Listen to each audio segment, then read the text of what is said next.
Hello guys, welcome to my channel. बहुत स्वागत है आपका मेरे चैनल पर। आज हम आपके पड़ोसियों की गपशप देख रहे हैं कि क्या कुछ गटर शटर करते हैं ये लोग, क्या बातचीत करते हैं। इस टॉपिक पर ये रीडिंग है। आपके पड़ोसी क्या गपशप करते हैं आपके बारे में। Divine ancestor master spirit guide, please messages को निकालने में मेरी हेल्प कीजिए। गुरुदेव जी प्लीज़, मैं जो कार्य कर रही हूँ उसके लिए मुझे इंट्यूशन दीजिए। Divine ancestor master spirit guide, please messages को निकालने में मेरी हेल्प कीजिए। मेरे व्यूअर्स के जो भी पड़ोसी हैं वो उनके बारे में क्या गपशप कर रहे हैं। Thank you divine, thank you thank you.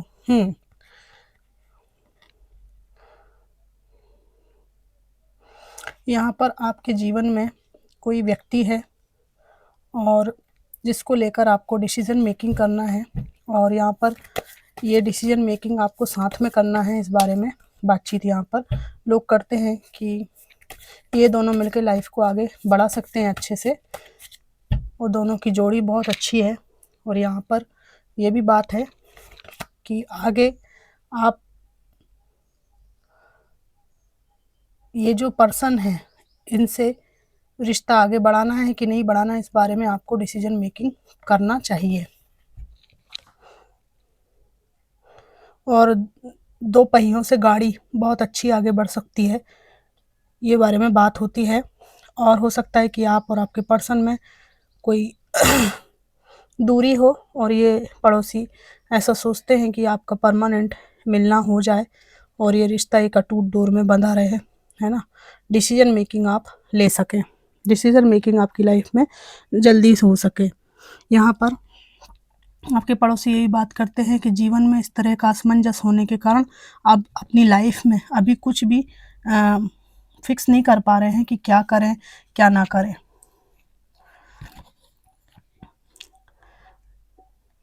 अगर आप अपनी पर्सनल लाइफ में बैलेंस बनाते हैं तो आप बहुत ज़्यादा पीसफुल माइंडसेट में चले जाएंगे। लोगों को पता है कि आपकी बाकी जो जीवन है इमोशनल चीज़ को छोड़कर वो बहुत अच्छा है। लोग आपको अप्रिशिएट भी करते हैं, समझते भी हैं। आपके पड़ोसी भी आपको बहुत ज़्यादा एडमायर करते हैं क्योंकि आपने काफ़ी परिश्रम करके अपनी गिरी हुई स्थिति को ऊपर उठाया है। कुछ मामलों में यहाँ ये भी लगता है आपके जो पास्ट के एक्स थे उन्होंने खूब तमाशे मचाए इस गली मोहल्ले में, और आपकी बिल्कुल बची बचाई इज्जत थी उसको मिट्टी में मिलाया है ना। और गलत गलत बातें समाज में आपके खिलाफ फैलाई हैं, ये सोचे बिना कि ये आपके ही पर्सन है ना। देर सवेर आपका रिश्ता ही इन सब बातों से हरकतों से ख़राब होगा। तो इस बारे में बातचीत होती है कि आप एक अच्छे इंसान हैं, जहाँ ज़रूरत हो वहाँ लोगों की मदद करते हैं। मेरे हिसाब से इस कार्ड के अनुसार आपके गली मोहल्ले में सबसे ज़्यादा ब्राइटनेस आपके ही व्यक्तित्व में है और लोग आपको अप्रिशिएट भी करते हैं। यहाँ पर ये लोग ये बातें करते हैं कि उनका तो बहुत हेल्पफुल नेचर है और वो व्यक्ति जो आपके जो एक्स थे ये बेकार का बुराई बताता था, ये तो बहुत अच्छे हैं और उन्होंने जो कुछ बताया सब गलत सलत बताया है। आज उनके बिना भी ये बढ़िया रह रहे हैं, इनको कोई दिक्कत नहीं है। आपके पड़ोसी आपके बारे में बात करते हैं कि आपके जो पर्सन थे जिन्होंने आपके साथ केवल धोखे के अलावा आपकी बेइज्जती समाज में उपहास उड़वाने के अलावा कुछ भी नहीं दिया आपको, उसकी वजह से आप अपने जीवन में इमोशनली बहुत ड्रेन रहे हैं। लेकिन अभी अब बहुत सुधार हो रहा है। यहाँ पे बहुत गपशप करते हैं आपके पड़ोसी, निश्चित रूप से बात है। और ये फीमेल्स ज़्यादा हैं। जब भी पंचायत बैठती है तो ये बकबक शुरू कर देती हैं इस बारे में कि आपके पर्सन से रिश्ता टूट गया है और आप लोग एक हो जाते और कोई एक अच्छा मार्ग जीवन में चुन लेते तो अच्छा होता, है ना। क्योंकि इस चीज़ का जो ट्रॉमा है आपके जैसे अच्छे इंसान को झेलना पड़ा है। लेकिन आपके पड़ोसी ये भी बात करते हैं कि आप अपने जीवन में आपके पर्सन के बिना भी कोई बहुत ज़्यादा तकलीफ़ में नहीं है। आप लोग सेल्फ डिपेंडेंट हैं। जहाँ पैसे की नीड की आवश्यकता की बात है वहाँ आपको अपने पर्सन की ज़रूरत नहीं है ना। इसलिए आपको एक स्वतंत्र एनर्जी में आपके पड़ोसी देखते हैं और सिंगल एनर्जी में आपको एंजॉय करते हुए देखते हैं। सिंगलहुड को आप एंजॉय करते हैं। आपके पड़ोसी आपके बारे में ये बात करते हैं कि अब वो किसी झंझट में नहीं उलझना चाहता, किसी झंझट में नहीं उलझनी चाहती, है ना।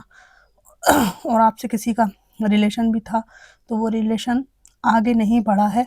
अगर बढ़ जाए तो बहुत अच्छा रहेगा, आपकी लाइफ में काफ़ी बैलेंस हो सकता है अगर अच्छी अंडरस्टैंडिंग आपकी हो। लेकिन यहाँ पर इस एक्स बॉयफ्रेंड या गर्लफ्रेंड से भी आपको तकलीफ़ भी मिली है और उनको आपको छोड़ना पड़ा है, इसका भी यहाँ पर बात है।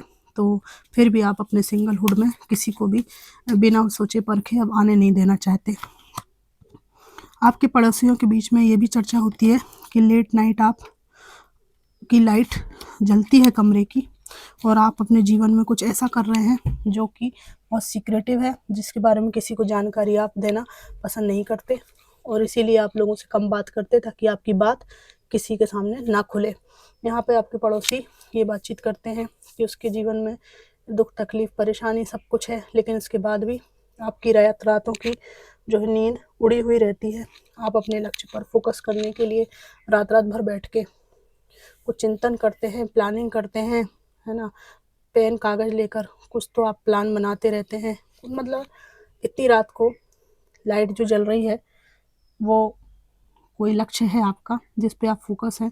जब आप इन पड़ोसी से बातचीत भी करते हैं तो समय बर्बाद नहीं करते, मुझे काम है मुझे काम है, इस तरह का आपका एटीट्यूड यहाँ पर देखा जाता है और इनको ऐसा लगता है कि आप अपनी कोई पढ़ाई कर रहे हैं, जिसकी उम्मीद आपको है कि इसी की वजह से मेरे जीवन में ये जो दुख तकलीफ़ है वो सब दूर होगी।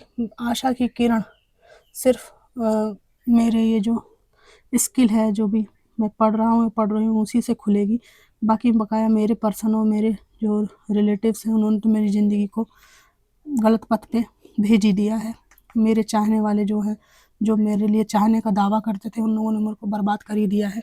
आपके पड़ोसी ये भी सोचते हैं आपके बारे में कि आप बहुत तेज़ तर्राट इंसान हैं, आपके अंदर जो है वैचारिक शक्ति बहुत ज़्यादा प्रबल है, इमोशनल आप बहुत कम हो गए हैं अब, क्योंकि इमोशंस के बदले आपको कुछ नहीं मिला, इसलिए आप कट थ्रोट हैं और बहुत तेज़ तर्राट व्यक्तित्व आपका देखते हैं। आपके पड़ोसियों को भी लगता है आपके पास बहुत सारी अपॉर्चुनिटीज़ हैं और जिनके लिए आप अपनी लाइफ में बहुत मेहनत कर रहे हैं और आपसे यहाँ पर जलन की भावना भी यहाँ पर हो सकती है। आप एक ऐसे इंसान हैं जो अकेले ही शॉपिंग करने निकल जाते हैं, ठीक है। अच्छा खाना, पहनना, ओढ़ना, ये सब जीवन में आप महत्व दे रहे हैं। लोग ये लोग आपको कितना ही एहसास कराएँ कि देखो हम हमारे पर्सन के साथ हैं और ज़िंदगी कितनी हसीन है, तो आप उनको समझा देते हैं कि मैं अपने पर्सन के साथ नहीं हूँ, फिर भी मेरी ज़िंदगी बहुत हसीन है। तो इसलिए ये लोग थोड़ा-सा आपसे चिढ़ भी जाते हैं, थोड़ा-सा ये भी एक छवि बनाते हैं कि आप अपने आप को बहुत समझते हैं। तो आपके साथ में आपके पर्सन है तो आप भी तो अपने आप को बहुत समझते हैं। मेरे पर्सन नहीं है तो मैं भी अपने आप को बहुत समझती हूँ, बहुत समझता हूँ। ठीक है, अपने-अपने समझने वाली बात है। मुझे इस चीज़ में प्राउड फ़ील होता है, अच्छा फ़ील होता है कि मैं सक्षम हूँ, आपको साथ में फ़ील होता है कि आप दोनों मिलके एक कंपैटिबल एक टीम बनाए हुए हैं, तो इसमें क्या हो गया? कंपेयर क्यों करना? जो जिस स्थिति है, सामाजिक स्थिति है उसमें खुश है तो क्या दिक्कत है इसमें? तो आपके पड़ोसियों को आप बहुत ज़्यादा सीक्रेटिव भी लगते हो। इनको लगता है कि आप जीवन में कुछ ऐसा लक्ष्य है जिसके प्रति बहुत ज़्यादा फ़ोकस्ड हो और इसीलिए आप कम बोलते हो, समय कम बर्बाद करते हो, ज़्यादा इन लोगों में इन्वॉल्व नहीं होते। उसको ये ईगो का नाम भी दे देते हैं कई बार। देखते हैं और क्या आता है। यहाँ पे ब्लू कलर बहुत लोगों का आया है, ग्रीन, ब्लू कलर मोस्टली लोगों को पसंद है, पर्पल और रेड। यहाँ पर के से किसी का नाम हो सकता है, टी से टीना, टीशा, तान्या। गुड वाइब, आपसे एक अच्छी वाइब्रेशन आपके पड़ोसियों को आती है, ठीक है। ज़रूरत पे आप काम आने वाले इंसान हो। सुरेश जी आपका नाम आया है। इनोसेंट, आपके अंदर एक इनोसेंस है जिसको आपने अभी बचा कर रखा है।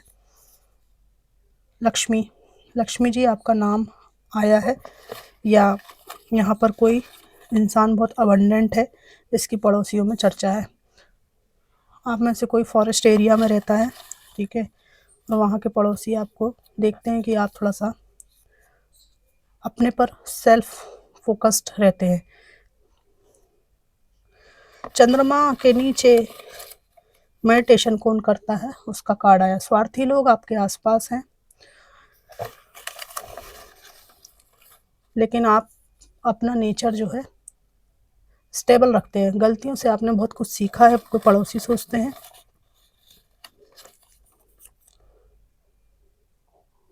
आपके पड़ोसी आपके बारे में सोचते हैं कि जो कुछ भी जीवन में इतना हुआ वो क्यों हुआ, आपके साथ ही क्यों हुआ। और यहाँ पर ऐसा बात है कि जो कुछ भी झूठ आपके खिलाफ फैलाया गया, ठीक है, आपके असलियत को जानकर आपके पड़ोसी सोचते हैं वो सब झूठ को ये सच बिल्कुल नहीं मान सकते, क्योंकि इन्होंने सुनी सुनाई बातों पे आपको मिसजज कर लिया है, जो कि इनकी गलती थी। ऐसा नहीं होना चाहिए था। ठीक है, आपकी ग्रोथ से हल्की सी जेलसी भी आती होगी इनको, लेकिन ओवरऑल आपके पड़ोसी आपको अप्रिशिएट ही करते हैं। और एक शक्ति के रूप में आप उभर कर बाहर निकले हैं, और इनको वो वाइब्रेशन आती है कि मेल फीमेल के फॉर्म में आपको नहीं ढाल सकते। आपके अंदर एक आंतरिक बल, आंतरिक शक्ति है, और जिसका आपने लोहा मनवा के रहे हैं आप। तो ये थी कलेक्टिव रीडिंग कि क्या गपशप करते हैं आपके बारे में। आपके ड्रेसिंग सेंस की भी यहाँ पे चर्चा है। बढ़िया कपड़े पहनने लगे हो आप, खुश रहने लगे हो। तो मिक्स फीलिंग्स हैं आपके पड़ोसियों की। ये रीडिंग कैसी लगी आपको ज़रूर बताइएगा। Thanks for watching.